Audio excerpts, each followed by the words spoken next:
Falando em maturidade, você falou um pouquinho também do projeto autoral. No que você se inspirou? Como se deu ali a criação daquela paleta de cores que você gosta de usar? Hum. Né? Que você tem uma assinatura na sua arte hoje, né? Uhum. Isso eu acho também uma coisa legal, assim, as pessoas perguntam, e é um desafio, acho que para todo artista, assim, as pessoas têm às vezes uma impressão de que é uma coisa muito construída, assim, com planejamento, assim, né? E é uma coisa que eu tento bater muito a tecla, assim, que estilo, e é estilo de várias formas, falando de estilo, assim, de desenho, estilo de narrativa, estilo de proposta mesmo, de mensagem sobre qual você quer passar. É uma coisa que a gente vai pegando com o tempo e ela vem de diversas coisas, assim. Ela não vem só, por exemplo, de uma escolha proposital. Ela vem, às vezes, de personalidade, ela vem, às vezes, de casualidades da vida, assim. Ela vem, às vezes, de limitações, das nossas limitações, que é uma coisa que eu bato muito na tecla, assim. Às vezes, e é uma coisa que eu percebi ativamente no meu trabalho, assim. Certas coisas que eu entendia antes como um problema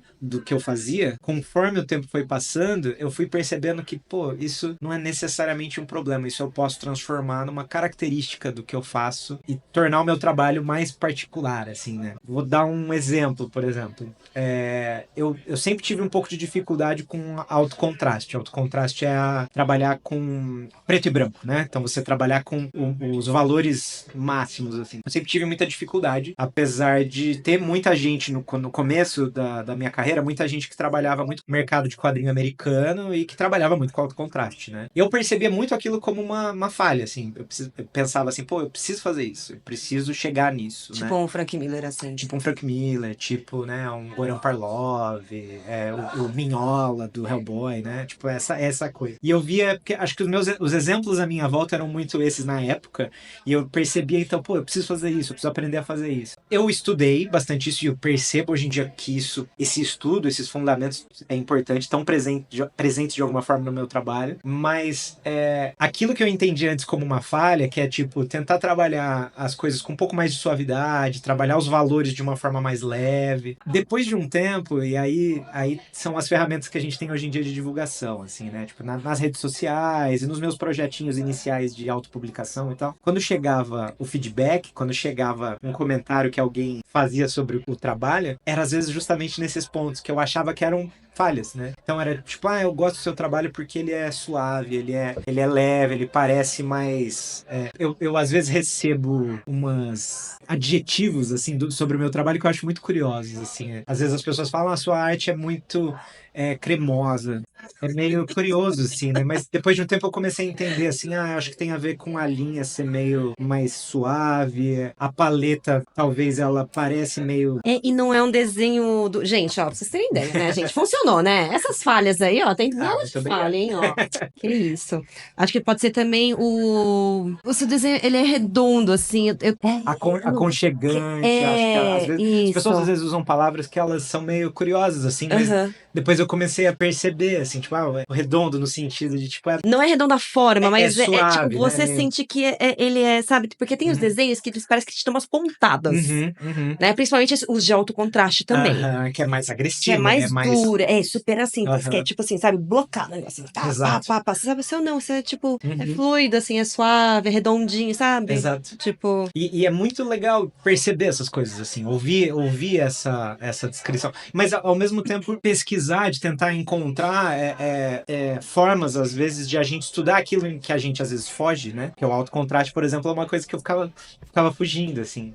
Mas, por exemplo, quando eu fiz a mentoria da Sula, a Sula, essa semana, ela tá em alta por conta das discussões de IA, né? A Sula me ajudou muito porque ela me apresentou coisas, por exemplo, que eu nunca tinha reparado. Por exemplo, para quem gosta de Persona, o Soejima, que é o character designer, né?